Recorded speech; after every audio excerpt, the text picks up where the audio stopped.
আমরা যতই বলি না কেন সমাজ উন্নত হয়েছে, এই সমাজের কারণেই কিন্তু মেয়েদেরকে নানাভাবে প্রতারিত হতে হয়।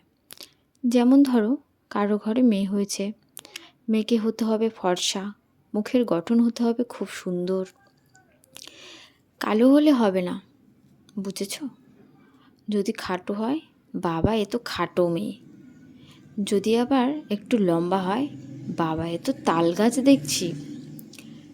ধরো যদি একটু রোগা হয়, বাবা এ তো পাট কাটে, খেতে দেয় না মনে হয়।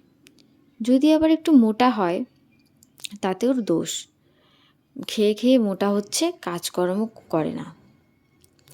আবার বাপের অনেক টাকা থাকতে হবে, আবার মেয়েকে শিক্ষিত হতে হবে, ঘরের সব কাজ জানতে হবে।